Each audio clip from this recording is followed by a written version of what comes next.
yéene waxtaanee suñu tomb bu njëkk ci naka la ñuy def ba lijjanti wàllu dëkkuwaay ci Sénégal ndax gis nañ ni problème la ci réew mi ñu toll ndax ñi yor seen xaalis bëgg kër amuñu kër ñoo ëpp ak it ñi nga xam ne si dañu nekk ci ay jafe-jafe am kër mu mel ni dañ leen ko interdire te pourtant dara xañu leen ko waaye yoon bi la ñu xamul fan la ñu mën a aw ba àgg ci bi ko njëtteel tamit bokk ci ponk bi mooy wàllu location sonal trop ñi nga xam ne ñoo di askan bi ba tere leen a mën a am kër boo seetee kon naka la ñuy waxtaane tey moom mooy naka la ñuy def ba régler problème logement au Sénégal ci loolu nag ñu di ci daal nga xam ne moom moo di Mamadou Konté nekk PDG Covlux Afrique ñu ngi leen nuyu Konté. salaamaaleykum maa leen nuyu ku nekk sa tur ak sa sant man maay Mamadou Konté PDG Covlux Africa maa ngi leen di sant di leen gërëm pour invitation tey bi émission bi lu am solo la ak thème bi tamit lu am solo la moo tax ma teew fi pour ci wax ci jërëjëf Mamadou Konté ñu kontaan trop ci sa teewaay di tamit remercier ci kóllëre bi ak it ànd bu yàgg bi nga xam ne si ne nii bu yàgg ba léegi yaa ngi koy def ànd ceeg ñun ci beneen wàll tam ñi nga ànd ak madame Soxna Ndoye bokk ci li nga xam ne si ni moom moo di coopérative émergence sociale madame Ndoye ñu ngi lay nuyu la ziar baax.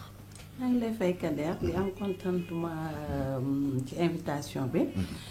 maa ngi tudd madame Ndoye Soxna Thiaw nekk responsable communication coopérative d'habitat émergence sociale. jërëjëf mu mel nii kon wane nañ fi nga xam ne fa lañ bëgg a aw tey li ñu bëgg a waxtaanee rek mooy naka lañ mën a lijjantee jafe-jafe dëkkuwaay ci réew mi su ma bëggee ñëw ci madame Ndoye commencé ko ci yow question boobu naka ngeen koy jàngatee yéen ci seen au niveau de votre organisme. bon en fait ñun c'est une coopérative comme ni ma ko waxee tantôt mu nekk benn kuréel boo xamante ne dafa dajale ay sénégalais ñu toll ci presque 13000 membres donc nekk ay sénégalais d'abord nekk fii ci réew ak ci biir réew mi ak ci bitim réew donc suñu vocation mooy fexe ba lépp li nga xamante ne war nañ ko mën a def ba nit ki nga xam ne dafa bëgg dëkkuwaay ñu yombalal ko ko donc loolu bokk na ci li nga xamante ne moom mooy suñu objectif principal l'accessibilité au logement mu nekk benn problématique boo xamante ne ñëpp ko gisandoo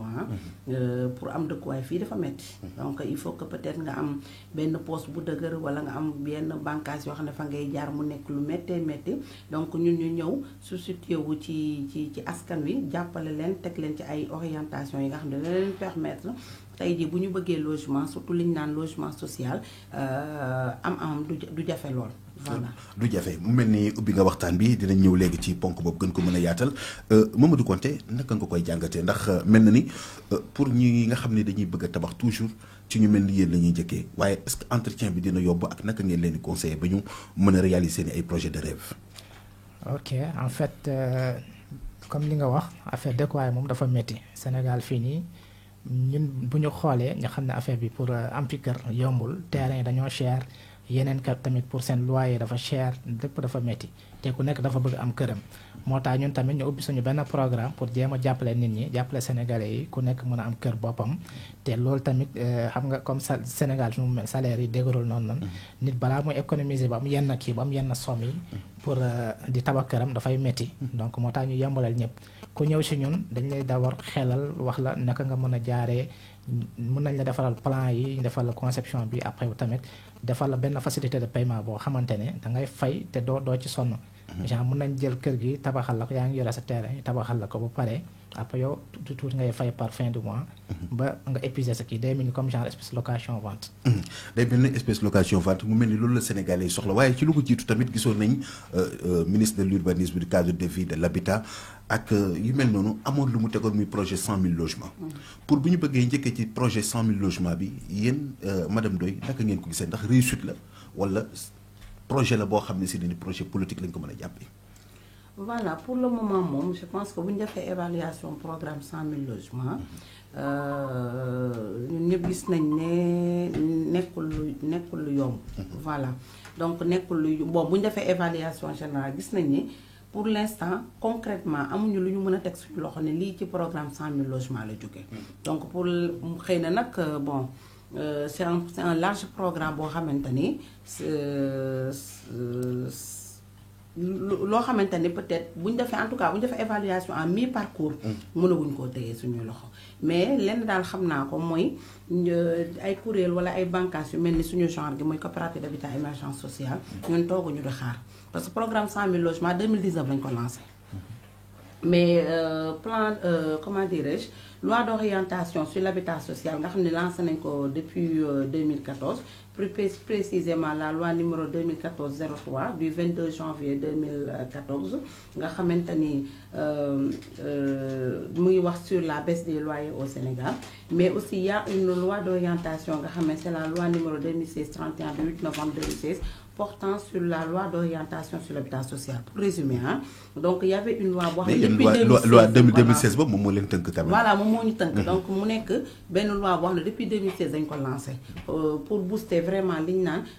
habitat social. Mais mu dugg ci dans le cadre du plan Sénégal émergent. Donc nekk na loo xam ne lancé nañ ko depuis 2016 mais tey 100 000 logements 2019 lañ ko lancé. Donc mën nañ wax ne ñun ñii li nga xam ne moom moo ñu tënk moo jiitu 100 000 logements. moo tax ñu nit nii boo xoolee dans le cadre des 100 000 logements amul looy téye sa loxo mais boo xoolee ñun suñu biir programme au moins am na loo xam teg nañ ko sur la table pour nos membres. muy loo xamante ne ay bon acquisition foncière bien que ça devait être gratuit selon cette loi ça devait être gratuit mais ñun dañuy jëndal suñu bopp suñu suuf jëndal suñu bopp suñu suuf commencé tabaxal suñu ay membres. non balaa yéen da nga dugg léegi commencé acté programme 100 000 logements bi.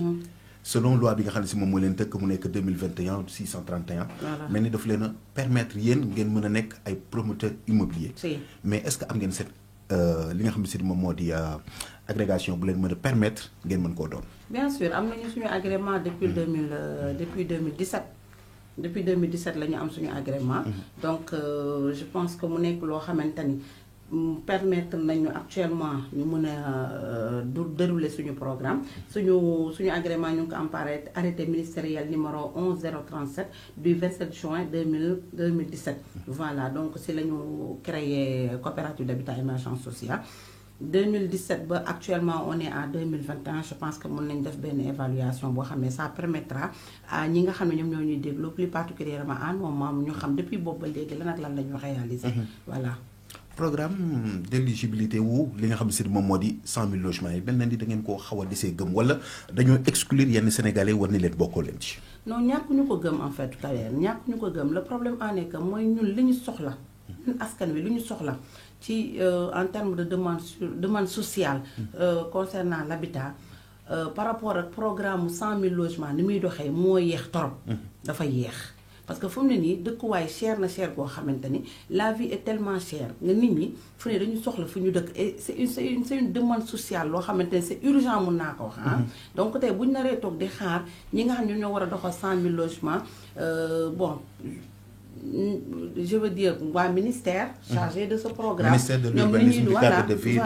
ñoom ni ñuy doxalee par rapport ak ñun lu ñu soxla dafay yéex te alors que lii programme boo xam ne lancé nañ ko depuis 2016 je pense que actuellement on doit être à l'heure de l'action. mais le problème en est que sénégalais bi mën na comparer programme privé promoteur privé ak état mu tànn son choix ne moom dafa préférer lu programme bële yéex nga xam ne état moom moo koy joxe. mu bindu ci bien que am na nag ay yoo xam si il faut que tey tam ci permettre la ñu leerale leen ko ak dem ci benn privé particulier boo xam ku mel ni yéen. mu inscrire parce que du ñëpp ñoom ñoo mën a inscrire tamit ci programme li nga xam ne moo di coopérative d'habitat yi. c'est que li may bëgg leeral. mooy ñun par exemple tey 100 000 logements dañ ko am wàll. dañ ci am wàll parce que nous sommes des Sénégalais on n'est pas des Maliens ni des Guinéens c'est dans le cadre du plan Sénégal émergent Sénégal la ñu wax nous sommes des coopératives sénégalaises nekk fi pour des Sénégalais donc tey 100 000 logements bu ñu ko waxee kenn gënuñu cee yeey dans le sens où ñun déjà démarré nañu suñu programme te je précise que lépp loo xam ne war nañ ko def en termes de démarche vers le ministère pour mun a jox suñu convention parce que convention da lay juste permettre nga mun a am peut-être gratuité du foncier nga xam ne yow tey suñu 900 millions wala 800 millions yu ñu jël dem jëndee ko suuf tey ça devait être gratuit à notre niveau. Il y a aussi le FOGALOG fonds de garantie pour le logement donc loolu je pense que boo amee garantie bi aussi da nga koy kii and nga am aussi exonération douanière ci kii matériel bi nga xam ne moom nga utiliser pour tabax loolu moom mooy njëriñu convention bi mais ñun loolu yëpp teguñu dañ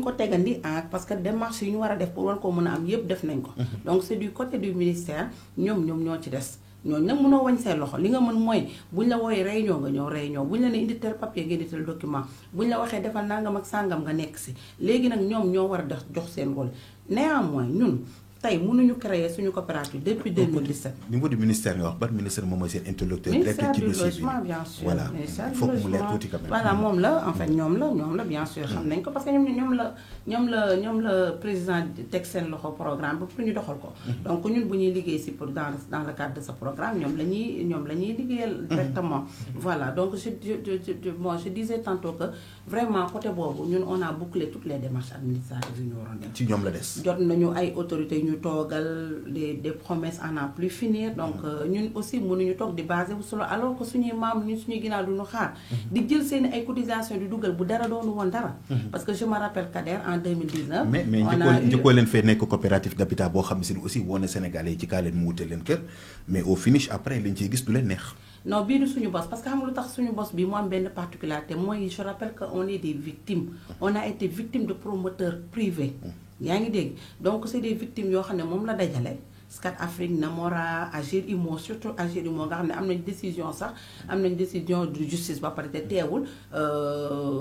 li nga xamante ne moom la yoon war a doxal pour ñi nga xam ne ñoom ñooy victime parce que 3 milliards la ñu daanoon kooku noonu muy Ablaye Youssou Diagne ba léegi mënuñu fexe ba jot loolu mais tooguñu du jooy ci suñuy soor dañu ne non ñun on est des Sénégalais dañu bëgg logement far président indi fii plan Sénégal émergent indi 100 000 logements ñu ne léegi nañu taxawal suñu kuréel voilà nañ taxawal suñu kuréel ñu xool nan la ñu mën a doxee ba bénéficier wu de ce programme. Dans un premier temps on a été reçu par le premier ministre d'alors mu nekk en 2018 avec Mohamed Boun Abdallah Dionne voilà donc en séance tenante on a fait 2 heures de temps séance tenante ñu octroyé ñu mu woo ñi nga xamante ne Abdoulaye Dionne quand même décanté na seen situation bu ñu ko mënee wax waaw mën nañu ko wax parce que quand même président de la République joxe woon na ay instructions que na lijjën seen ay dossiers et je pense que même octroyé nañu woon ay 15 hectares jox nañu 15 hectares fii nga dégg ñu naan pôle urbain daa ko xol pa jox nañu 15 ans mais ba léegi nii Kader à l'heure où je te parle amuñu 15 hectares yooyu ba léegi jotuñu. ah bon voilà ci ay wax rek la yem. ci ay wax dong la yem te ñoom xam nga ñoom kilifa yi joxe kii rek la ñu joxe instruction rek lañu mais ñi nga xam ne ñoo war a exécuter instruction wala ñu appliquer loolu noonu buñ ko deful aussi ñun mënuñu lu dul topp seen ginnaaw amoon nañu lii am na boobu ba léegi kon loolu jotuñu ko mais tax ñu découragé dañ ne non nañu lancer ñun suñu programme démarrer suñu déjà jënd suñu assiette foncière démarrer suñu programme def nañ suñu maison témoin ba démarrer nañu première phase bi. d'accord dinañ ci dellu siwaat léegi ak yow madame Ndoye bokk ci li nga xam ne rek moom moo di coopérative d'habitat émergence sociale nekk chargé de communication ñu dellu siwaat ak nga xam ne si aussi moom moo di Mamadou Konté yow da ngay permettre Sénégalais yi tamit ñu mën a am kër sans ñu jaare ci li nga xam ne moo di coopérative d'habitat yi sans aussi ñu dépendre ci banques yi pour di dem di leb xaalis wala tamit ñuy xaar projet boo xam ne programme boo xam ne état bi da koy teg kon yow Sénégalais bi nga xam ne si ne amul moyen bokkul ci programme yi am na titre foncier ba pare bëgg a tabax mais amul xaalis. dafa am système bu bees bu ngeen teg pour ñooñu tamit mën a bénéficier wu ci lii moom mooy am ay kër. voilà c'est que ñun base wuñu ci. comme genre li nga wax habitat social yi programme coopérative yi ak yeneen ñun privé lañu donc ñun tamit dañuy jéem a def tout pour faciliter Sénégalais pour ñu am seen kër am na ñoo xamante ne ñu ngi jënd fi seen terrain ñu def fi seen terrain depuis des années mënuñu tabax parce que mënuñu dajale xaalis buy tabax bâtiment actuellement lépp moins cher matériaux yi dafa cher tabax bi dafa cher tout c'est pas évident pour nga tabax kër gi mu pare noonu maintenant loolu moo tax nag ñun tamit ne bëgg a dimbali Sénégalais yi moo tax ñu ne ku fi yoree sa terrain nga yoree sa benn titre foncier boo xamante ne mu nga ñëwoon terrain bi nekk vraiment en règle lépp tout est en ordre xamante amul benn litige amul terrain bu nekk en règle voilà en règle nga indi soo indee ñun après dañ lay proposer benn proposition lan nga bëgg ñu defal la plan bi et tout su fekkee d'accord nañ ci montant total bi nga war a fay sur la base d'un devis ñu wax la léegi lii ngay fay mensuellement après ñun on prend en charge tabax bi avec suñu bailleur de fonds yi ak suñu banque ñuy accompagner ñu tabaxal la kër gi suñu tabaxee mu pare après yow da ngay dëkk di ko nee di fay chaque fin du mois rek ngay fay comme da ngay mel ni ku nekk ci sa loyer ci loyer quelque part di fay alors que yaa ngi dans ta propre maison. d'accord mais fay boobu yéen a koy gérer seen bopp c'est-à-dire que tey jii benn particulier boo xam dafa am titre foncier tey madame Ndoye am na titre foncier bu nekk en règle et aussi nit fee devant notaire que terrain bi amul benn problème. c'est ça. bu ñëwee jox leen ko yéen li ngeen def mooy def benn entretien proposé ko lan la bëgg moom bu waxee yéen ngeen financer projet bi tabaxal ko ndax da ngeen di tabax rez-de-chaussée rek wala R plus nangam lay doon pour que li nga xam ne si ni moom moo di paiement bi gën a gaaw. c'est tout dañuy xool d'abord nit ki capacité am fu mu toll. su fekkee par exemple ñëw nga ne da nga bëgg tabax benn bâtiment rez-de-chaussée ñu xool dañu xool d'abord yow est-ce que yaa ngi liggéey yaa ngi am benn source de revenu bu lay permettre nga rembourser kii bi wala est-ce que da nga bëgg étage R+1 R+2 ba R+5 ça dépend. sa moyen fu mu toll rek suivant projet bi taille bi nu mu toll devis bi fu muy toll ñu wax la mensualité par exemple fu muy toll. ñu xool sa salaire yow li ngay am par fin du mois. sa source de revenu est-ce que dina la mën a permettre nga fay lool. diggante temps bu gàtt wala temps bu. quelques années après ñu xool suivant yow sa source de revenu avec dañu basé wu. mën nga ñëw ñu defal la R+1 fekk attan nga ko pour fay. mën nga leen def ba R+10 su fekkee attan nga ko. ku nekk ak sa doole fu mu yem en fait. mais bu fekkee ne tey jii R+1 la wala nangam man ma préféré dëkk ci suuf. ci benn studio def ay magasin def ci kaw aussi 2 appartements. donc est-ce que loolu mënuma permettre mënul nekk garantie ci man que man dinaa fay parce que déjà lii génn ci location bi mën na ma permettre ma financer sama projet. voilà loolu yëpp tamit mën na nekk comme par exemple yow yaa ngi yore sa terrain bi mën nañ la tabax par exemple nga ñëw nga ne da nga bëgg a def R+1. ko da ngay dekk ci rez-de-chaussée bi ko da ngay louer kii bi étage bi ci kaw. léegi loolu tamit mën nañ ko def après su la neexee ñun mën nañ saa gérer location bi ci kaw. ba ñu récupérer suñu xaalis ngeen nekk agence de gestion directe agence de gestion directe bi. ñu gérer location bi ba nga remboursé sa kii bi bu pare. sa crédit ñu doo la ko delloo. wala sinon su fekkee di nga ko mën a fayal sa bopp yow mën nga gérer sa location bopp mais chaque fin du mois yow di nga fay. dañ lay wax par exemple que lii ngay fay mensuellement léegi chaque fin du mois après yow da ngay ñëw rek fay loolu noonu ñu bàyyil ak sa gestion. appartement. mais kon donc sous forme de location vente lay doon. ñuy bàyyi xel ni Ismaïla président des locataires du Sénégal aussi moom tamit ñu ngi koy xaar xam naa ne bu fekkee ñëw na rek ñu dugal ko ci waxtaan bi mu mën a joxe moom tamit xalaatam ak it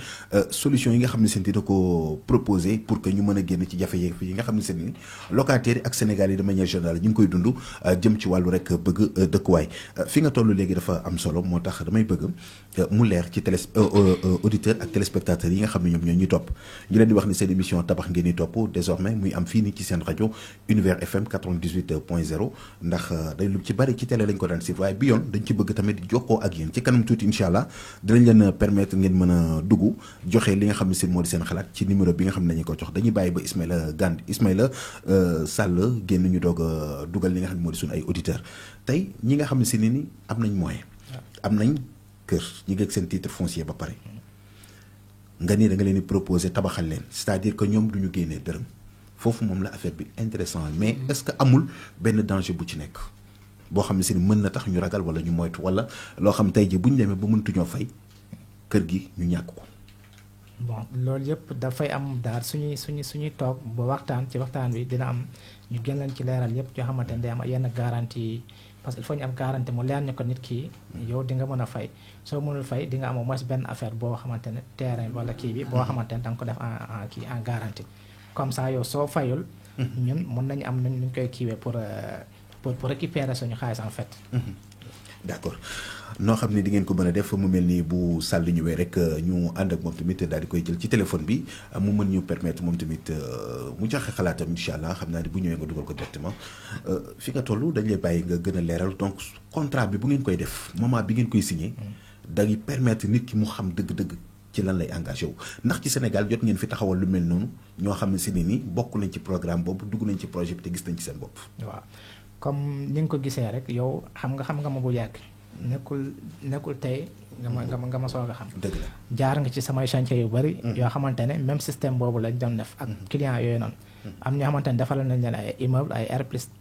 R+4. am ñoo xamante ne ay rez-de-chaussée lañ leen tabaxal mais defar nañ leen yëpp. tabax sans problème ñoom am nañu moyen pour fay bon ñu ngi fay seen fay normal mu ngi jaar yoon amuñu ci benn jafe-jafe. soo ko parfois am na yenn clients yi tamit da ngay dem tabax ba pare ñu ñëw après di la commencer indil ay kii naan ko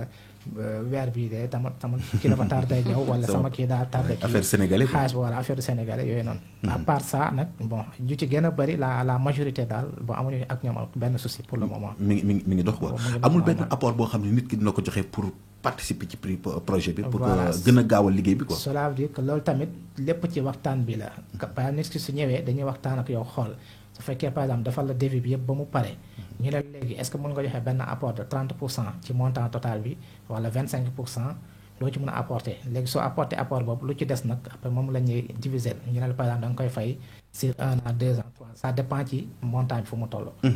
voilà loolu moo la ko mën a permettre. voilà am na ñoo xamante ne tamit dañuy gën a kii suñu tabaxee ba pare dañuy yore seen moyen mais dañu bëgg gaaw a pare ci paiement bi dañuy accélérer suñu waxoon par exemple da ngay fay 500 000 par mois sax. dañuy ñëw di fay ay 1 million par mois pour affaire bi gaawal affaire bi mu jeex.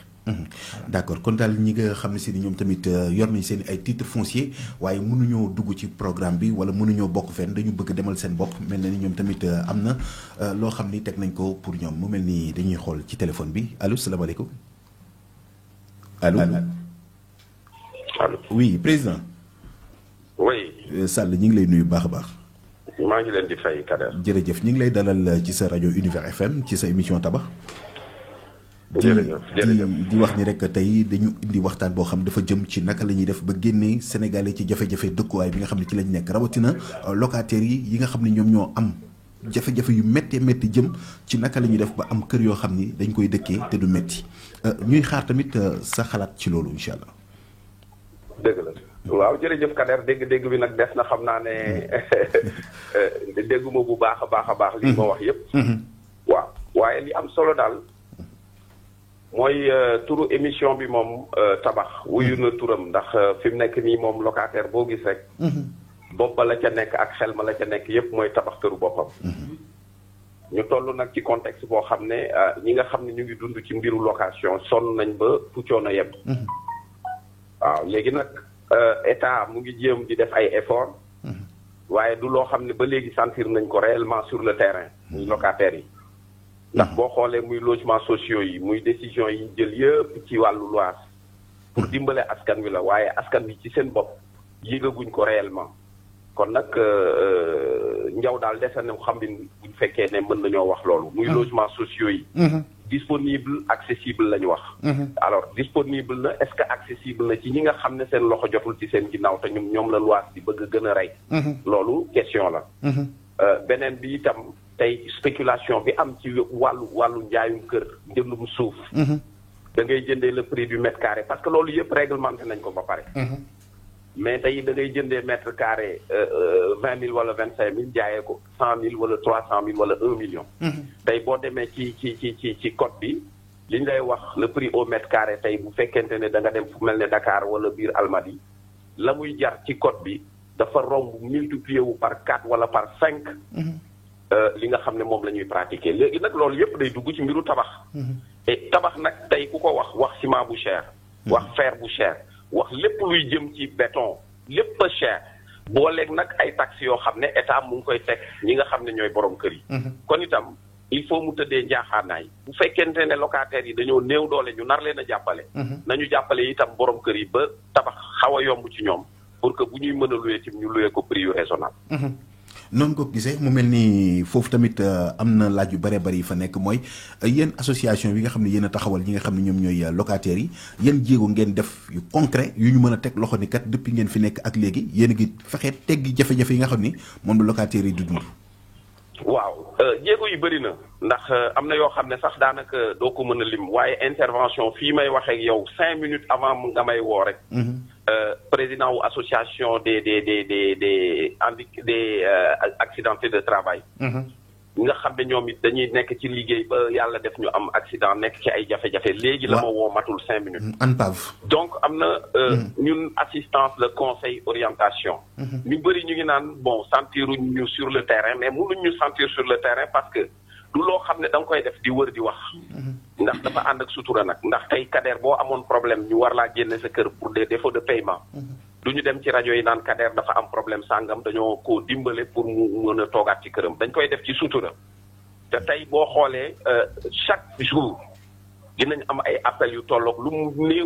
néew juróomi appels yoo xam ne ay problème la. boo ko évaluer ñun diñ ko évaluer récemment ça tournait autour de 20 000 locataires yoo xam ne ñu ngi jël seen dossier en charge chaque mois. kon nag defe naa ne ñu ngi ci bay suñu waar ci la ñu mën. mais est-ce que jotul tamit wut ay solution yoo xam day génne locataires yi ci li ñu nekk comme tey jii ñi ngi toog ak waa coopérative d'habitat émergence sociale est-ce que jotul tamit ñu xool naka la ñuy dajalee locataires yi fexe ba nga xam ne leen dugal ci benn programme bu leen mën a permettre ñu am seeni ay kër location vente. waaw ñun ñu ngi ci doon dox mais xam nga affaire coopérative. bon état daf ci war a dugal loxoom mooy. tey locataire bi nga xam ne mu ngi yore bitigu mag ma ngay jaay caaf mu ngi ci góorgóorlu bi mu ngi Sandaga foofu donc il faut que état accompagne ko de telle sorte que tey ñooñu nga xam ne dañu yore ay coopératives ñu mën ko organiser de telle sorte que parce que xam nga ñun aussi en tant que association de défense des locataires suñu vocation nekkul utal nit kër li mu nekk rek mooy ak yelleef ñi nga xam ne ñoom ñoo am ay problème ci seen mbiru loi ñu conseiller leen orienter leen mais bu fekkente ne nag dafa nar a dem ba ñuy def ay coopératives il faut état dugal ci loxoom parce que ñooñu nga xam ne am na ñu ñuy contacter fi mu ne pour l'instant ñun li ñu mën rek mooy individuellement locataire bu nekk ñu boole ko coopérative bi mu dem traité ak moom mais bu ñu leen dajalee rek mu war a nekk loo xam ne bis bu amee problème wala lu ci judd ci coow duñ ne la yow ba ngay bind sa récépissé waxoo woon ne da ngay def mbiru coopérative bu boobaa ñun dinañ am problème ak yoon mais nag ku ñëw laaj ñu dinañ la orienté bu ñu gisee benn promoteur boo xam ne il est fiable sérieux et honnête ñu orienté fa locataires yi nga xam ne ñu ngi ñuy jàmbat parce que bëri na nag ñu ngi ñuy jàmbat wàllu woowu ñu orienté leen fa pour ñoom it ñu mën leen a yombalal ñu am kër parce que am na ci opérateur promoteur yoo xam ne wax dëgg yàlla ñu ngi defal yàlla loo am rek da nga leen di jox ba muy mat nga jël sa kër te loolu itam bu ko état encouragé woon day gën a am doole rek programme 100 000 logements bi yéen naka ngeen ko jàngatee ndax gis ngeen ci seen bopp wala déet déedéet 100 000 logements Kader yow en tant que journaliste maa ngi lay laaj tey est-ce que am na transparence bi nga xamante moom la war a am ndax tey bu fekkente ne bi ñuy wax affaire 100 000 logements yi dañu ubbi benn plateforme bi 100 000 yi presque bi ñu defee ay fan dépassé na ko 225 000 personnes inscrire ne ci locataires yeeg ñeneen ak ñeneen mais tey bu ñuy attribuer da ngay ñëw rek ñu ne attribuer nañ 200 personnes à tel endroit xamuloo ci yan critère la xamuloo ñan lañ attribuer donc transparence bi de ce point de vue des na parce que ñi inscrire woon ñëpp tey bu ñu la mayul war nañ la wax lan moo tax joxuñu la ndax da ngaa remplirul critères yi wala nangam donc il faut que mu am transparence de telle sorte que plateforme boobu ñu duggoon di demander ñu mën faa duggaat ñu wax leen ne leen yéen kat amu leen ko ndax problème sangam ak sangam ngeen matale problème bi ñu gën a justifié moom mooy revenu nit ki bu fekkee ni si nii mooy na à 450 000 francs est-ce que Sénégalais yi am 450 000 francs par weer bari na c'est pas possible déjà prix yi ñuy pratiquer rek boo xoolee am na benn catégorie de personnes boo xam ne génne nañ leen ci ndax la ñuy laaj ci apport ak la ñuy laaj ci kër ga daanaka c'est pas donné à n'importe qui pour mu jënd ko donc mooy li nga xam ne daal ci tënk problème mu logement sociaux yi daal pour mu gën a social il faut que ñu dugg ci askan wi nga xam ne ñoom ñoo ko soxla ñu jàmbat leen seeni problème nga xam ne day accessible parce que bu disponible te accessible li te amul njëriñ mel na ni programme bi tamit ñetti nit lay waxal moom programme 100 000 logements yi les Sénégalais de la diaspora ñoom nga xam ne am nañ ci 35%. Les salariés yi nga xam ne si tamit ñi ngi liggéey te am loo xam ne si lu mu néew toll na ci 450 000 ñoom tamit am nañ ci lu tollook 25%. ñi ci des nag mu mel ni moom mooy sénégalais commerçant yi nga xam ne seen loxo jote na seen ginnaaw. voilà donc ni ñu ko pàccalee noonu daanaka boo xoolee pratiquement ñi am salaire Sénégal dañ leen di compter. les sénégalais de la diaspora ñoom itam. est-ce que waroon nañu dugg ci programme bi. mais mënoon nañ leen cee dugal sax mais xam nga sénégalais moom sénégalais la rek. ndax bu ñuy def mbir pour Sénégal yépp ñëpp ci war a bokk. mais itam nañu xool ñi nga xam ne ñoom ñoo ci gën a soxla nekk ci réew mi di dund ay jafe-jafe nekk ci ay coono. ñu xàll leen ba nga xam ne dina mën a yomb. mais bu fekkente ne nag dañoo jël ñi nga xam ne yaakaar nañ ne dinañ dugal xaalis ñu jox leen ko bu boobaay day delluwaat ca ña nga xam ne ñoo daan jënd di loué ñu jël ko tabaxaat ko di ko loué waat nit ñi rek. mu dellu xam nekkoon. tey lan ngay proposé loo xam ne si ni tey sénégalais bu ñu la déggee dina leen permettre ñu daw dem wuti kër wala sax pexe yooyu bu ñu ko defee dinañ ci mën a génn ci location lan nga leen proposé. alors de toute façon Kader. il faudrait que état yombal lépp lu jëm ci tabax xàll ay terrain yu bare jox ko ay nit yu sérieux comme promoteur yooyu nga xam ne ñoom ñu ngi liggéey. di dimbale nit ñi. jox leen assiette foncière yi wala mu delloo ko SICAP ak HLM. nga xam ne dina leen a mën contrôler imposer leen la mu bëgg. su ko defee ñooñu dinañ mën a tabax xoolal location vente bi mu fiy am. boobu nit ñi amuñu woon problème parce que tey li ngay fay luyaas boo ko defee ci kër goo xam ne boo ko defee 10 ans wala 15 20 ans yaa koy moom. mais lii dina wàññeeku. parce que à la longue aussi location du jeex mais day wàññeeku rek léegi il faut état jouer ci levier yooyu yëpp. pour que nit ñi mën a am kër. dëkk ci parce que lii kenn bëggul dee ci locataire. kenn bëggul dee ci loyer. ak jafe-jafe yi ñu ciy rencontré donc état na ubbi une réelle politique de logement social promoteur yooyu mu accompagner leen ci viabilisation terrassement ak lépp su ko defee ñoom itam ñu wàññi njëg yi pour que nit ñi mën cee jot daal di dem dëkk ci léegi nag loolu yëpp ñun tënk nañ ko ci ay téere yoo xam ne jébbal nañ ko état te dinañ continuer di ci wax pour que nit ñi nga xam ne ñooy loué parce que location rek duñ ci sax dàkk ñu mën a ñoom it am kër balaa ñooy retraité mën caa dem dëkk ci ñoog seen njaboot. jërëjëf président ñi ngi ko tàcc yow baax a baax. jërëjëf Kader jërëjëf. jërëjëf mu nekkoon président des locataires du Sénégal mel na ni moom am na ay ponk yu bari yoo xam ni teg na ko te benn bu ci nekk tamit leeralal na ko te mën nañ ci sukkandiku pour génn ci jafe-jafe yi nga xam ne si ñenn ñu ngi koy dund. su ma dellusee ci yow madame Ndoye mel na ni tey bu ñuy wax dañ leen ci boole forcément ci wàllu coopérative d'habitat yi. leeral nga ci lu bari mais Sénégalais yi pour bokk ci adhéré ci est-ce que jafe na wala lu yomb la. ñun moom suñu coopérative maa ngi gërëm ki génn léegi. di rafetlu kàddoom yooyu mu wax parce que li mu wax moom mooy li fi nekk. c'est ça li fi nekk location nekk na lu metti voilà location nekk na loo xamante ne fu mu ne nii jafe-jafe la ci askan wi. voilà jafe-jafe la ci askan wi te je pense que il faut mu am benn politique sociale boo xam ne moom la ñuy mettre en place. c'est indi na ci ay leeral yu bëree bëri du ma si delluwaat. voilà donc pour revenir à votre question. pour adhérer ci li nga xam ne si moom moo di seeni ay coopérative d'habitat. non ñun suñu coopérative parce que sànq mu ngi koy wax ñun presque ay locataires rek nekk suñu coopérative déjà pour le programme des 100 000 logements il faut mu nekk primo accédant mooy ko xam ne musta am kër. donc ça veut dire que kooku dañ koy jëlee ci location dugal ko ci kër. loolu rek déjà mun na résoudre une partie de la problématique des coûts des loyers. donc une fois que yow déjà sénégalais nga mooy li may faral di wax ñun dañu dem ba ci ki nga xamante ne xam nga jaaykatu gerte caaf tey bu demee ba nga woo ko ne ko am sa keetu terrain woon te mosu ko woon yaakaar. donte joxagul la ndigu terrain bi sax. nga jox ko parce que mu ngi góorgóorlu di cotiser nànk-nànk je pense que loolu déjà day soulager askan wi donc ñun. cotisation ça tourne autour de combien. c'est pas compliqué ñun suñu adhésion déjà 5 000 francs la. mais je précise que fu mu ne parce que tout dernièrement maa ngi jóge ci benn émission ñi may woo di ma woo actuellement on a suspendu les inscriptions parce que ku dem ba presque 13 000 membres je pense que c'est bien nga taxaw jéem a xool par rapport à tes réalisations nan nga mën a accélérer la production te loolu mënuñu ko am sans l'appui de l'État.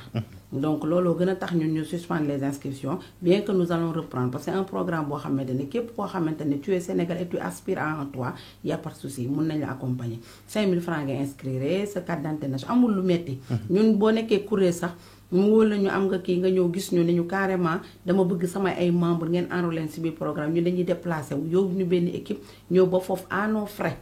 pour juste jouer sur la proximité voilà donc une fois que nga inscrire aussi newuñu la nangam ngay joxe par la force yow yaa xool selon sa capacité financière nga ni man de jaaykatu gerte caaf laa mais dama am problème pour am dëkkuwaay ñun ñu conseiller la orienté la ne la nangam ak sàngam ngay def soo ko defee ba nga xamante ni tabax nañ kër gi ba pare dañ lay jox nga dëkk di ko fay sur 15 ans. donc je pense que foofu lépp loo xamante ne war nañ ko yombal ci suñu wàll ci lu ñu mën en tout cas ñu ngi koy def le temps soit peu donc xëy na di ñaan suñu borom suñu président bu déggee kàddu yi nga xam ne moom lay yëkkati moo xamante ne ñun moom la ñuy liggéeyal. octroyer leen ay suuf dafa mel ni suuf mooy seen jafe-jafe. ñun suuf mooy suñu jafe-jafe ak aussi bon financement alhamdulilah on a des partenaires techniques et financiers yoo xam ne ñoom ñoo ñuy jàppale mais surtout nañu am parce que jëndum suuf ni ko kii waxee moo metti jëndum suuf 900 millions boo ko jëlee jëndee ko suuf yow la moo la dese sa programme ci nga xam ne social ngay def. donc c'est un peu compliqué quand même mais néanmoins malgré toutes ces difficultés ñu ngi jéem a góorgóorlu ba li nga xamante ne moom la ñu warlu ak suñu ay membres di ko def ci suñu kéem kàttan donc tey bu ñu amee suuf am aussi li nga xamante ne moom mooy fonds de garantie bi donc nga xam ne au moins boo demee auprès d'une banque nga xamante ne foofu am na convention ak état yow ñi nga xamante ne ils sont dans le secteur informel parce que fonds de garantie ñooñu la gën a concerné ñi nga xamante ne ils sont dans le secteur informel xëy na amuñu comme bulletin de salaire bi ñuy proposé nga mettre ko en garantie wala amuñu benn bien bu ñuy mettre en garantie fonds boobu moom mooy ñëw état mooy substitué aux membres pour servir ko de garantie nga xam ne banque bi day lever les fonds après ñu tabaxal ko moom mu dese kii bi di fay nànk-nànk. mi ngi noonu di fay ndànk-ndànk fii nag la ñuy permettre li nga xam ne moom moo di sunu ay auditeurs ñoom tam ñu bokk ci waxtaan bi ñu mën nañ leen rek yombalal yëf yi ñu leen di ñaan rek ku dugg tamit nga gàttal bu baax a baax bu ko defee ñeneen ñi tam mën a bokk incha allah da ngeen di woote ci 77 905 96 72 77 905 96 72 bu ko defee di ngeen mën a bokk ci waxtaan bi ñu xool rek ci téléphone bi ku njëkk a ñëw incha allah ñu jël ko compté mel na ni moom waxtaan bi yaatu na mais tey ba type de maison la nit ki mën a am fay ko en 15 ans est-ce que kër googu dina dëgër parce que quand même sa domaine la en tant que chef d'entreprise nga yëngu tamit ci lu mel ni ndax kër googu li ñuy xaar ci norme yëpp dina ci répondre. waaw en fait ñun suñu programme bi suñu paiement yi c'est sur 10 ans mais sur les 10 ans ñun kër yi ñuy tabax dañuy tabax kër boo xamante ne vraiment on met les bons matériaux dañuy defal ay matériaux yu baax parce que lu tax bëgguñu tabax benn kër boo xamante ne yokk nit ki mu dekk fa ay quelques mois après mu commencé gis ay fichiers wala mu commencé gis kër gi da am problème et su kër gi amee problème xam nga du continuer fay su continuer fay dañuy parce que daf ñu blâmer dina naan non kër gi bi ngeen tabax baaxul kon dama fay dañuy indi ay prétexte moo tax suñu tabax nag dañuy jéem a def le tout notre possible suñu équipe yi moo ñoo ci nekk def ci ay matériaux yu baax kër gi mën na fi nekk pendant ay 50 ans kii nii doo ci gis benn problème waaw kon yéen bu ngeen di tabax da ngeen di suuraale tamit diir bi nga xam ne si ci ngeen di war a ci la ngeen war a fay. waaw dafa nekk en garantie ak yéen. waaw da ngeen koy jël en garantie quoi. waaw dañ koy jël en garantie. d'accord kon auditeurs yi ba tey ci 77 905 96 72 bu ko defee rek bu ngeen wootee foofu dinañ leen mën a dugal ci waxtaan bi xam naa ni waa émergence sociale ak it ñi nga xam ni wàllu kër ñor na leen bëgg nañ ci bokk incha allah léegi bu ñu ñëwee rek bu ñu gàttalee seen wax nag ndax téléphone la 77 905 96 72 incha allah dinañ leen a mën a boole ci waxtaan bi Konté mu mel ni am na keneen koo xam ne si ni moom bëggul bokk ci programme yëpp. waaw mais bëgg na xam tey ji bu amee juróomi million ndax mën nañ ci tabax kër juróomi million. su amoon par exemple juróomi million fekk d'abord. fekk am na suuf ba pare parce que élément principal bi d'abord il faut nga am terrain. parce que ñun genre comme jaayuñu terrain joxewuñu ay terrain. donc nit ki moo war a indi terrain am. parce que terrain yi Sénégal dafa bëri ay problème parce que il nous est arrivé benn client ñëw bu ñu tabaxal ko indi terrain bi ñu tabax bâtiment bi ba rez-de-chaussée bi jeex. mën na ñëw su fekkee rez-de-chaussée la bëgg. genre mën na joxe 105 millions. ñu tabaxal la kër gi ba mu jeex. def tous les finitions nga dëkk après ko ne di fay te di ngay fay par mois du bëri. pendant quelques années nga fini nga pare. nga tàggoog moom nga tàggoog moom. d'accord madame Ndoye c'est possible pour yéen. ñu 5 millions dafa bëri. su boobaa nekkatul ndimbal. ah bon non dafa bëri ñun suñuy maam moom vraiment laaj ñu leen ay 5 millions moom. waaw parce que social la te comme ni ma ko waxee ñi ci nekk seen i am demeewul noonu mais ku am 5 millions aussi boo ko indee parce que yow ngay dimbali sa bopp ngay dimbali si njëkku kër gi may li may faral di wax ñun on a 3 étapes par rapport à la cotisation tey ginnaaw ba nga inscrire 5000 francs am na li nga xamante ne moom nga indi comme apport yeggul sax 1 million. moom ngay indi comme apport boobu aussi waxuñu la sax nga dugal ko d'un seul coup soo ko mënee dugal la soo ko mënul aussi dugal ko ci ni nga ko mënee. mais heure bu nga xamante ne matal nga sa apport boobu yow yaay engagé wu si benn montant selon yow sa capacité financière maanaam ginnaaw bi nga dugalee sa charge yëpp charge locative yeeg xale kër yeeg yëpp la la dese moom ngay ne man lii laa engagé wu dinaa ko respecter durant toute la période de la construction. nga ne man lii mën naa ko ñu ne ok nañ ca dem bu ñu demee ba nga xam ne à un certain moment ñu am acte comme ñu am ay titre de propriété yoo xam ne yow mën nga ci bénéficier wu. dinañu xool ndax yow tu réponds aux critères parce que dafa am benn comité d'attribution bi fi nekk. nga xam ne c'est une gestion inclusive mais surtout transparent ndax ñun dañu am ay membres yu bëri donc dañu am ay délégués yi nga xam ne ñoom ñooy représenter membres yooyu. ñoom dañu bokk ci comité d'attribution bi donc dañuy teg ay critères ne ku am lii ku def lii l'essentiel mooy yow en tant que membre na nga respecter engagement boobu donc loolu boo ko kiiwee rek nga ñëw ñu jox la sa kayitu terrain bien que logement la ñu waxante woon ak yow mais nañ la jox parce que tey li may faral di wax ku la dikk reer bu la joxee añ woon nga ko mën a gëm donc ñu jox la titre boobu nga téye ko yow ci sa loxo dalalee ko sa xel ndax am na ñoo ne yaakaaruñ ne mun nañ toog bañ téyeel la seen kitu léeg-léeg Kader ay nit dañuy ñëw nga jox leen wallaay sa xol day fees dañ lay ñaanal kontaan parce que yaakaaruñ ko wax et pourtant c'est bien possible parce que dans le plan Sénégal émergent surtout si volet habitat social soo gisee président lancé ko pour loolu la dimbali askan wi nga xamante parce que kër ñëpp ko war a moom amul kii wala kële ñëpp ko war a am donc il suffit que nga accompagner leen teg leen dans le bon sens ñoom ñi nangu cee tegu aussi parce que c'est important bu ko defee yow di nga mën a bénéficier léegi yow ñun tey suñ demee nga xam tabax kër gi jeex na dañuy xayma li nga dugaloon génnee ko si njëgu kër gi ne la yow de yaa ngi choisiroon tel type parce que ñun on propose plusieurs types parce que tey am na haut fonctionnaire ba jaaykatu gerte caaf parce que nit ñi seen revenu bokkul. donc nit ki selon yow sa revenu wala yow selon yow sa capacité financière mu nga ne man tel type lay jël. mais type social moom mooy 2 chambres salon loolu moom on n'en disconvient pas. mais est-ce que nit ki aussi am na droit bokk ci coopérative ba pare ni non man bëgguma dàggo xol ba bëgguma Bambilor bëgguma Toubacouta bëgguma man daal fi mu bëgg Dakar laa bëgg ba pare mu mën a bokk bénéficier ba pare am. waaw mais ñun par exemple am nga possibilité de choix mais selon les sites ñu am lu disponible parce que suñu waxantee dëgg fii Dakar amuñu fi. yaa ngi ko dégg sànq président di ko wax suufu Dakar dafa nakare am. donc loolu su fekkee aussi da nga bëgg bokk dans un programme social nga ni yow bii Dakar nga bëgg am ce sera un peu compliqué parce que ñun amuñu ko te mënuñu joxe lu ñu amul. dëgg la wala dëgg donc là lu ñu am dañ la mën a proposer mais am nga parce que amuñu benn site kese amuñu benn site donc yow avant ngay jot kër gi. donc lu mu gën a bëri da lay dimbali yow bu ñu la ko joxee sous forme de location.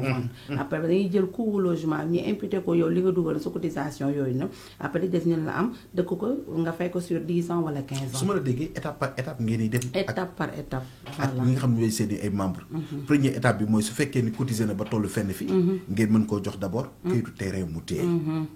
plus que muy cotiser ngeen mën a tabaxal ko. voilà jox ko mu dëkk. voilà muy continuer di cotiser di fay. su ma la déggee noonu nga ko expliqué. en même temps day am suivi moom ci tabax bi parce que ñun dañuy basé sur la communication suñuy maam nëbbuñu leen dara tout est transparent chez nous. tey yow boo inscrire am nañ benn plateforme boo xam ne ñu ngi ciy liggéey plateforme démarré dañ nekk di finaliser rek nga xam ne yow en tant que membre yow Kader même boo nekkee diaspora soo defee sa dépôt au niveau de nos institutions financières nga xam suñuy ay partenaires lañu yow en temps réel di nga mën a xam ndax sama dépôt bi c'est effectif wala déet. question bi yéen ñaari koy bokk muy question ànd ak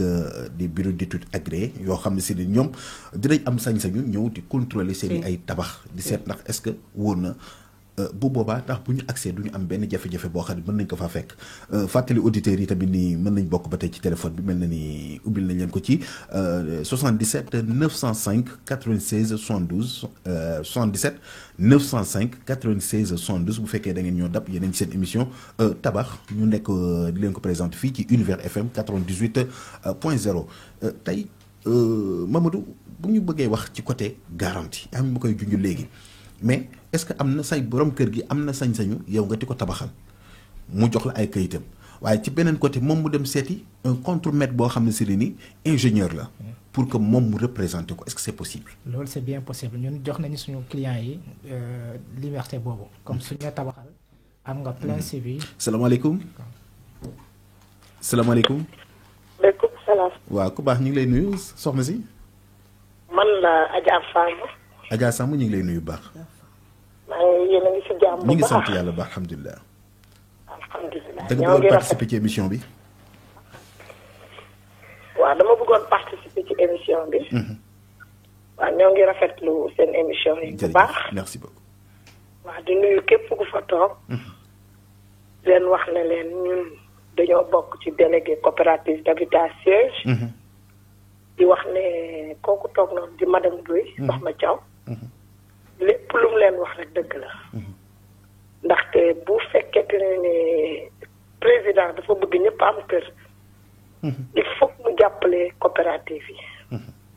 parce que su jàppalewul coopérative précisément suñu coopérative siège. ndaxte noonu ko madame Ndoye waxee ñu dajale ay jaaykatu gerte caaf ba fonctionnaire. bëgg leen dimbali ñu am kër ñuy def seen dërëm ak seen ñaar dërëm. dañoo bëgg président jàpp ci bu baax a baax a baax. ñun appel bi ñuy lancé président mooy. mu ñëw dimbali coopérative yi précisément siège. bu Alioune Badara Gueye. parce que tamit askan wi sonn nañu man 17 ans maa ngi luy. depuis ma xam coopérative bi lépp lu ma am damay daw dugal ko ci solatuma yére. lekkatuma bu baax. defatuma dara parce que coopérative boobu. di siège. bu Alioune Badara Gueye. ndax ñu pousse coopérative bi néew di doole yi am kër. ñun banlieue la ñu dëkk. dañoo bëgg am ci kër luxe yi boo leen demoon seen maison témoin yee ngeen xam ne ñoom ñii. naxuñu ñu. waaw mais soxna si yow dund nga location lu toll ci fukki at ak juróom-ñaar. tey li nga def ci location yaakaaroon ni boo ko defoon ci benn kër goo xam ne bu ñu la joxoon kër goo xam ne da ngay dëkk di fay ba léegi ndax motul. mais dama ko gisul woon maa ngi koy doog a gis ci siège. dama gisul woon lu ma doy. ngi koy doog a gis ci siège googu noonu. coopérative d'habitat siège gauche. boobu maa ngi ko ciy doog a gis li ma doy ba doy ma maa ngi ko ci doog a gis. ñu ngi lay gërëm ndaxte man coopérative boo xam dafa am ay délégué. ndeysaan. coopérative boo xam ne lépp lu ñuy def dañ koy teg ci table waxtaane ko ay délégué. ay membre voilà. jërëjëf soxna si dinañ ci dellusiwaat incha allah jërëjëf. merci beaucoup soxna si ndeysaan ñu ngi koy gërëm bu baax a baax moom tamit ci témoignage yu am solo yi nga xam ne rek indi na ko tamit ci sunu gat yi mu mel ni ba tey mën nañoo continuer ñoom tamit di dugg ñoom auditeurs yi ci 77 905 96 72 dañ leen ko yombalal bu ko defee rek waxtaan bi ñun ñëpp ñu sekk ko waxtaan ko kenn ku ci nekk aussi nga joxe sa point de vue bu ko defee mu nekk loo xam dañ ciy jëlee njëriñ. waaw dañ ciy jëlee njëriñ ndax def témoignage am na solo mais fexe ba dundinu Sénégal yi mën a changer kii autorités yi déglu tamit mën a xam ni kat effectivement jot na ñu jàpp ci lii parce que bu ñu nee ba benn coopérative mën a am plus de 25 000 membres l'affaire est sérieux très sérieux même te benn coopérative benn demee ci beneen coopérative mu fekkaat la même chose kon tey est-ce que jotul état bi jéem a xool naka lay orienté waatee politique de logement social yi nga xam ne si mi ngi koy teg jëme ko ci coopérative d'habitat yi woo leen li leen kaay leen ma gunge leen bu ko defee ngeen mën a honorer engagement yi nga xam ne jël naa ko ak les Sénégalais parce que promoteur immobilier yi bëri nañ mais ñan ñoom ñoo mën a def lu toll nii konte jàpp nga ni loolu mën na nekk te bu nekkee tamit yoon bi état bi war a mën a aw ba taxawal lii loolu noonu mën na nekk c'est-à-dire état bi moo war a jàppale ñun promoteurs yi coopérative yi jàppale ñu carrément surtout ñoom ñu yore coopérative yi seen problème bu gën a kii mooy souvent terrain yi pour am suuf si et tout ça su leen état bi mënee jàppale xam naa lu baax lay doon danañ defal ñu jël benn auditeur ci téléphone bi allo salaamaaleykum waaleykum salaam ku baax ñu ngi lay nuyu la ziar ñu maa ngi siyaar bu baax ñu ngi lay fay bu baax maa ngeen caama ñi ngi sant yàlla bu wér alhamdulilah maa ngi tudd Ibrahima Faye depuis Yëmbal waaw ñu ngi lay nuyu Ibrahima voilà dama leen def ci émission bi léegi mais dama ci am lu ma xaw a leerlu quoi maanaam ñooñu dañ lay tabaxal sa kër wala da ngay am terrain ñu tabaxal la ko soit wala daal waaw ñaari ponk yëpp am na am na ci possibilité que Sénégalais yi léegi am nañ ay entreprises yu fi nekk du benn entreprise kese dañ koo tànn pour mu ñëw teew fi pour ñu leeralal leen que am na ay forme tabax yu bees am na ci ñoo xam boo leen joxee sa këyitu kër bu dee titre foncier la ñoom mën nañ laa tabaxal nga dëkk di fay mais aussi beneen côté bi tamit am na tamit les coopératives d'habitat yi nga xam ne ñi ngi fi ñëw jël ci benn tey mu représenté ñeneen ñi muy Sénégal yi amul seen loxo jotul seen ginnaaw ñu mën a dem adhérer ci ay coopératives d'habitat di cotiser ñu mën a am suuf waaye tamit ñu mën leen tabaxal ñu continuer dëkk di cotiser ba tey. ok non man nag dama yor sama kër. léegi loolu laa bëggoon informer wu quoi. ñoom seen siège fu mu nekk. waaw baax na loolu après dinañ ci waxtaan incha allah. waaw jërëjëf merci beaucoup. jërëjëf ku baax Ibrahima moom mi ngi doon woote yëmbal dafa doon leerlu ci ponk yi nga xam ne moom la ñuy waxtaane ndax li ñu wax dañu ne permettre Sénégalais ñu am kër permettre Sénégalais pour ñu am kër nag amul tabu amul nëbb parce que foog tamit ñu layal leen lu leer ci seen i ay nopp te tamit ci loolu la ñuy woo partenaires yi ñu mel ni yéen coopérative d'habitat émergence sociale waaye tamit compté Covilix après xam nañ ni da ngeen ñëw accompagner projet bu ko defee tamit ñi nga xam dañu leen di soxla incha allah mën a am fu ñu leen di contacter ak aussi mën a jot toutes les informations nécessaires asalaamaaleykum. aleykum salaam wa rahmatulah. ku baax ñu ngi lay nuyu. ñu ngi leen di delloo nuyu. jërëjëf bisimilah yaa ngi ci biir. waaw da ngay ñuy baal nga sori rajo bi tuuti rek ba pare. waaw da ngay ñuy baal parce que da nga dend ak rajo moo tax ñun écho bi dafa métti ci ñun trop boo ko soree rek wala nga fay ko moo gën. wax nga dëgg waaw. waaw bisimilah aywa. léegi problème bi mooy Sénégal yi ñëpp mënoon nañu am kër. waaw parce que fi mu ne nii maanaam ay njiit yu baax la ñu amul. waaw parce que li ñu doon xaar mooy comme ñetti usines ciment mi ngi fii si biir Sénégal. léegi ciment bi dafa cher. est-ce que xam nga fi may waxee. ñu ngi lay dégg. voilà léegi comme ciment yi dafa cher ñun dañ doon xaar suñu président. tabax ab usine ciment bu bees tàq. yaa ngi dégg wàññi ciment bi. nit ñi mën a tabax mën a dëkk. mais nag problème mu jiit moom mooy problème bi. mais Sénégal moom macha allah est-ce que problème bi yow ciment rek la ci yow. parce que li ëmb bâtiment lépp li ëmb tabax lépp foog naa ni ciment moo ci gën a néew luñ koy jaayee. ndax man damay wax ni ñaari élément essentiel yi tabax kër. moo gën a yomb muy ciment ak fer.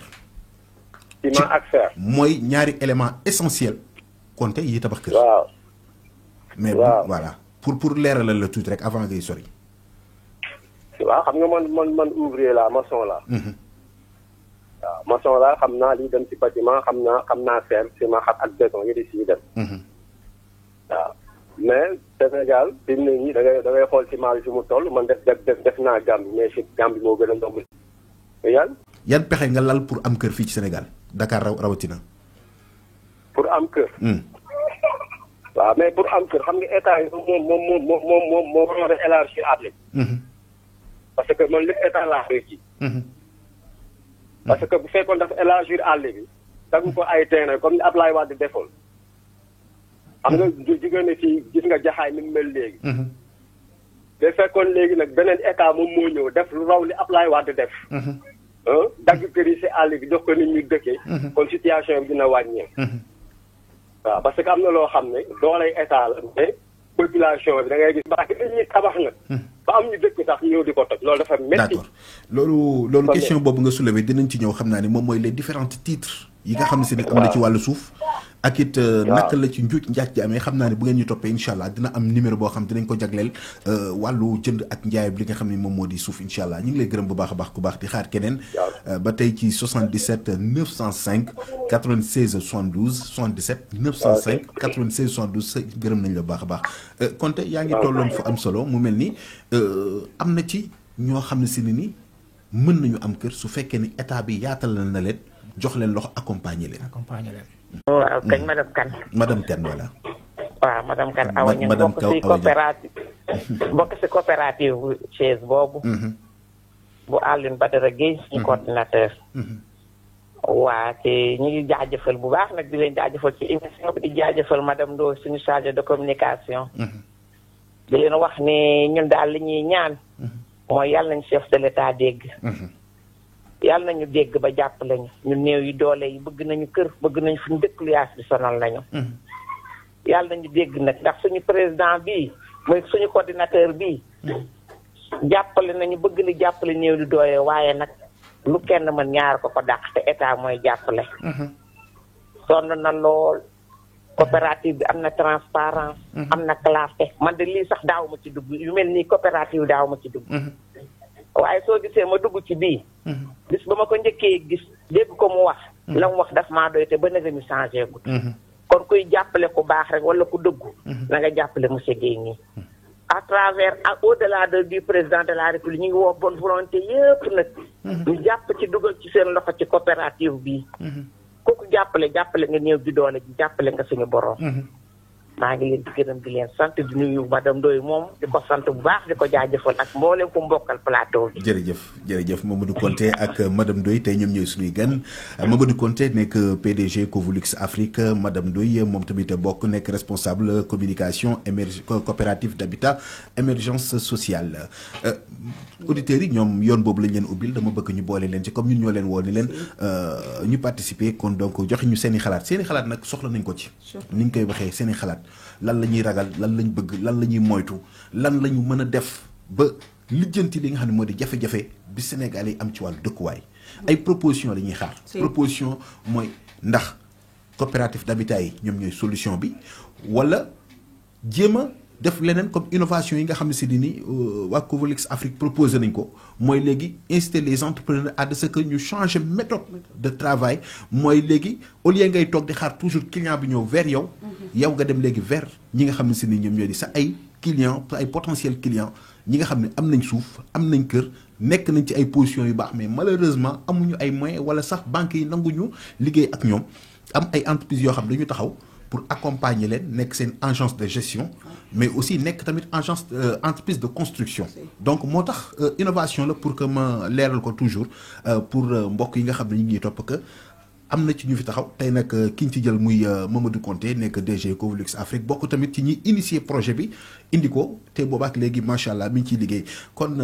auditeurs yi 77 905 96 72 madame Ndoye xam naa dinaa des ci yow tuuti ndax question bi daf lay interpeller directement mooy Sénégalais yi ñu ci bari problème bi mooy question de transparence daf leen sonal ndax gis nañ ko ci ay promoteur immobilier yu bari yoo xam dañ doon woote di def ay publicité di def tentement ci réew mi pour wax nit ñi ñëw leen mais au finish après tribunal lañ mucc yéen naka ngeen de ba mucc ci loolu.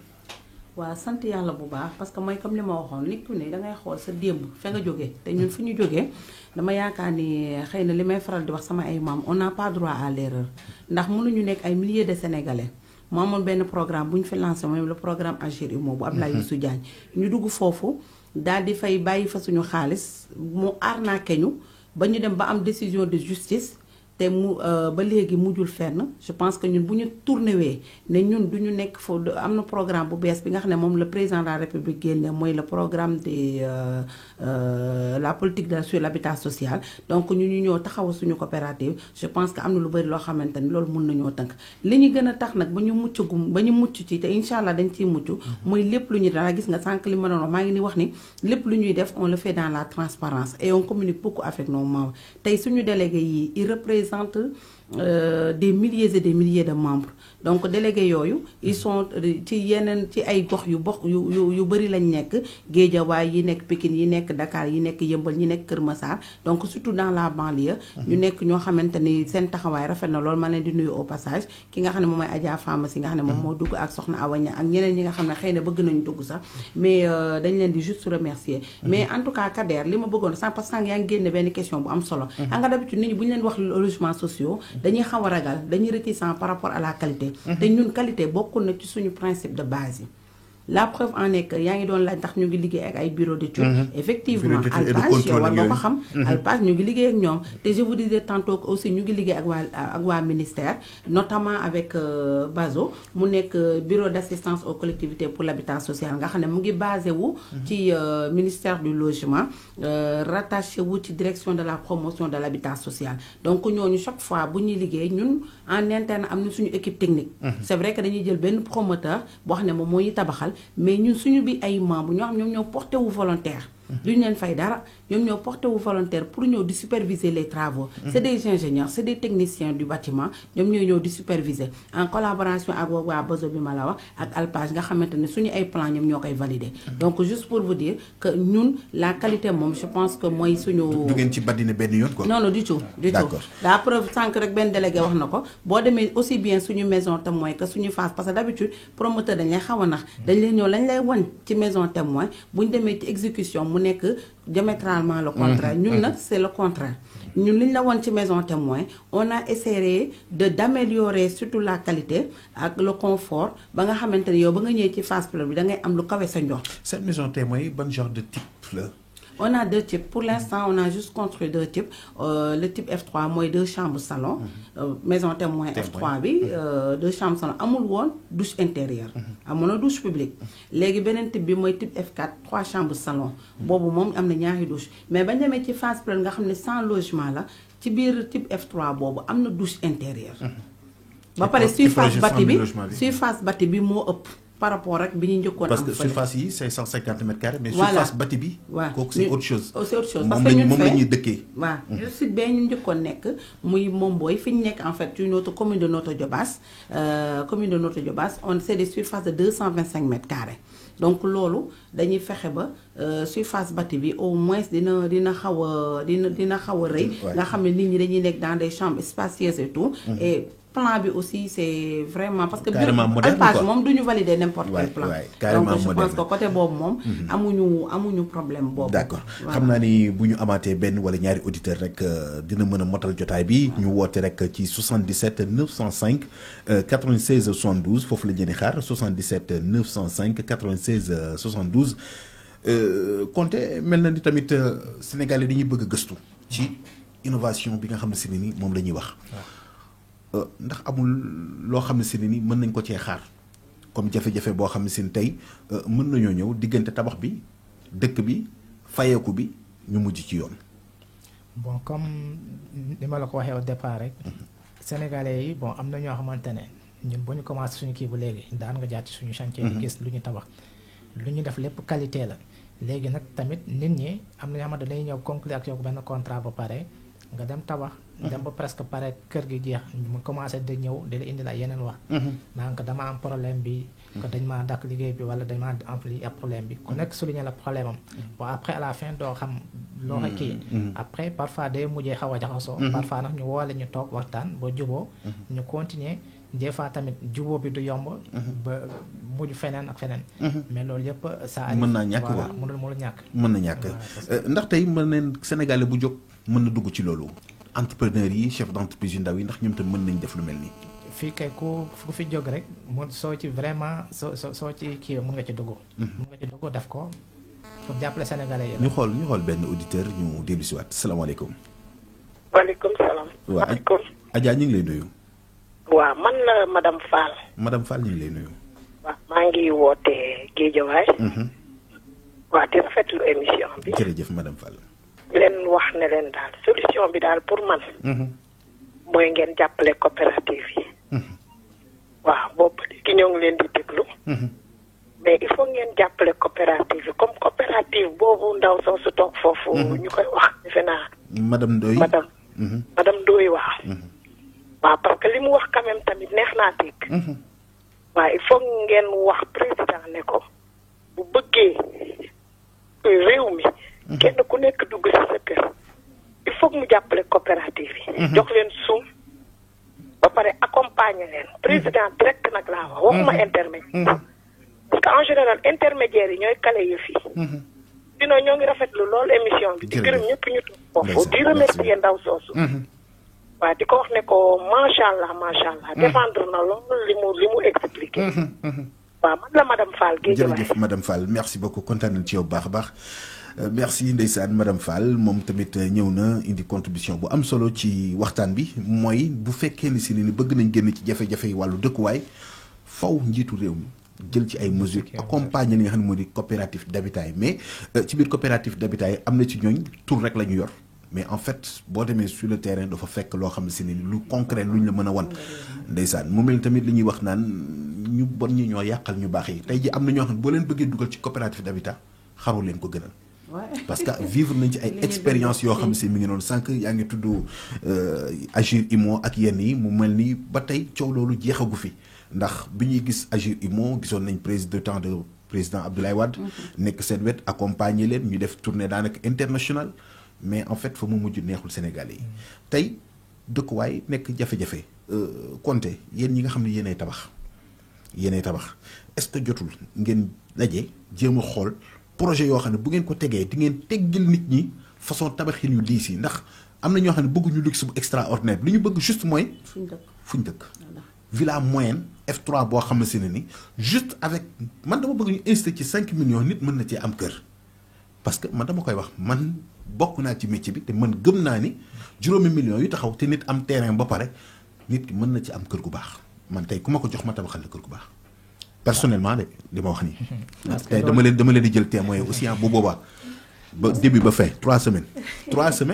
je te jure 3 semaines 5 millions ma jox la say caabi war na mën a ne non day am commodité yépp te dina am lépp lu ñu soxla pour nit ki mën a xam ne moom kër dafa yomb man damay wax ni kër dafa yomb sànq am na suñu mbokk bu fi dugg nee na ciment dafa cher effectivement cher na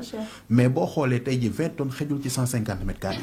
ci kër gu nit bëgg a dëkk waxuma nag bëgg lu extraordinaire ku bëgg loo xam ne si ne tey ji dafa bëgg a seeti compter ni da tabaxal ma benn gratte-ciel wala nangam wala maison résidence ça c'est autre chose kooku taxul ñuy wax mais ki nga xam ne si ni moom dafa sonn ci location sonn ci yéeg beeg wàcc bi kooku fu mu am dugg. mais dans le cadre du programme de l'habitat social bi nga xam ne moom le président lancé nii normalement les logements sociaux doivent être subventionnés. donc ça veut dire que logements sociaux yooyu bu ñu ko subventionné lu muy revenir membre bi c'est à peu près c'est 2 fois rien. voilà c'est 2 fois rien. donc je pense que tey l'essentiel rek mooy comme li ko soxna si wax sànq xam nga c'est bien beau di jël ay dispositions di génne ay arrêté di génne ay décret mais bu amul applicable bu ñu appliqué wul loi yi rek donc finalement dafay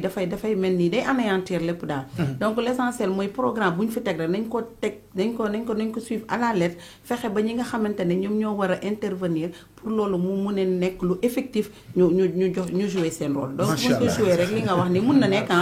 vraiment c'est très possible. mën na nekk dañuy wut ay solution ci li nga xam ne rek moom moo di dëkkuwaayu nit ñi moo tax jóg seen émission bi di tabax di am désormais tous les dimanches 10h30 jëm li nga xam ne rek moo di 12h mu mel ni egg nañ ci cappaandalu waxtaan bi li ñuy def rek mooy bàyyi la nga tàggoo madame Ndoye ak auditeurs yi dénkaale leen li nga xam si ni moom mooy jéego yi ngeen di def ak fan ngeen toll ak ku bëgg a dugg. voilà donc damay santati ñëpp di remercier surtout particulièrement suñu délégués yi parce que gis ngeen seen taxawaay je pense que à travers leurs interventions xam nga nit ñi xam nañ lu ñu bëgg te bëgg nañu lu ñu bëgg te xam nañ ko te incha allah fas nañ ci xar seen tànk tubéy pour yegg ci ñun actuellement coopérative d'habitat émergence sociale donc comme ni ma ko expliqué ci émission bi ñun ñu ngi à la phase concrète parce que commencé nañ tabax ba actuellement am nañu suuf côté Kër Moussa am nañ fa ñu ngi jege tuuti Dakar xëy na di ñaan nag président déggee indi ñu biir Dakar pourquoi pas parce que c'est bien possible c'est bien possible ñu ngi aussi organiser ay assemblée générale sectorielle tout récemment ñu ngi organiser woon benn woon Guédiawaye ci stade Amadou Barry donc ñu ngi lancé waat beneen appel par rapport à nos membres parce que am nañu benn AG bu ñuy def Parcelles Assainies Yoff am mooy assemblée générale bu koy clôturer ci carte boobu dañu bëgg ñëpp ñëw ci kàttanu yàlla parce que askan wi moom war a taxaw fas yéene wax ak président boobu moom incha allah moom mooy clôturer suñu assemblée générale mais avant boobu dina am bu ñuy def Kër Massar dina am aussi bu ñuy def Pikine donc di ñaan nag suñuy ay membres comme ni ñu ko jàppoo gëm suñu bopp xam lu ñu bëgg parce que kër moo ñu tax a jóg mu metti lool sax parce que dëkk bi dafa metti mais néanmoins ñu ngi góorgóorlu ci seen ay cotisation nekk ay néew du doole nekkul ay nit ñu extraordinaire de je te jure mais ay néew du doole je te dis au vrai sens du terme mais teewul ñu ngi poñe seen bopp pour mën a utal seen famille logement bu décent donc loolu à travers la coopérative d'habitat émergence sociale ñu lay sant bu baax Kader vraiment di la remercier di sant aussi sama naataango ma nekkandoo woon ci kii bi plateau bi parce que di rafetlu aussi seen liggéey parce que nit ñi tant que yow yaa ngi ne dama jóg pour dimbali leen rek et que laajonuma leen peut-être benn apport boo xamante ni dina leen xaw a bloqué dina leen sonal donc foofu yow yaa ngi wàccee yaa ngi leen di wàcceel coono te képp kuy liggéey ci wàllu boobu mu c'est dans le cadre social yàlla mun na la jàppale ba li nga xamante ne moom nga bëgg atteindre sa objectif di nga ci yegg incha allah jërëjëf macha allah jërëjëf madame Ndoye soxna Thiam soxna Thiaw ñu ngi lay gërëm bu baax a baax mu nekk responsable communication coopérative d'habitat émergence sociale mu indi fi tey ay leeral yu am solo Mamadou Konté yow tamit vraiment am na sax laaj yu tàbbi ci sama xel yu bari waaye xam naa ni dañ koy tënk ndax dañ leen di war a jàppee ay partenaires incha allah ci émission bi te des na ci laaj yi ñi nga xam ne si dañu bëgg tabax ay immeuble yoo xam ne si ni famille ñoom ñoo koy bokk kenn ku ci nekk jënd sa appartement nekk ci kaw kenn ku ci nekk ndax bu boobaa itamit di ngeen ko def ak it lan ngay tàggatoo ak ñi nga xam ne moo di auditeurs yi. ok léegi concernant pour sa dernière question bi. pour immeuble yi yooyu tamit dañ koy def parce que am na ñoo xamante ne ñu ngi fii Dakar. soo duggee ci biir dëkk bi da nga gis ay terrain yu bari terrain yi ñu ngi toog noonu ñu ci teg ay mbalit ay leneen parce que borom terrain yi ñu ngi ko bëgg a tabax mais amuñu moyens yi ñooñu tamit yëpp dañuy def benn relation de partenariat ak ñoom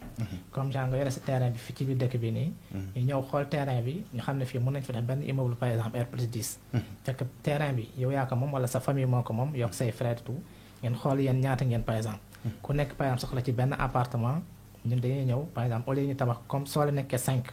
ñu def benn par exemple benn immeuble R+10 ñu ne léegi 5 étages yi yéen a ko moom ñu jox leen ko léegi yeneen 5 yi ñun ñu jël ko feetoo ci définitivement macha allah loolu am na solo tàggatoo bi ñu gërëm la bu baax a baax jërëjëf Mamadou Konté moom tamit nekk DG Covlix Afrique li moo doon seen émission tabax bu tey bi nekk tamit suñu premier numéro désormais sur Univers FM 98.0 ñu gërëm mboolem auditeurs yi nga xam ne ñu ngi doon topp dinañ jox di daje incha allah dimanche prochain ak yeneen invité ci même heure même fréquence merci beaucoup jërë ngeen jëf et bon dimanche.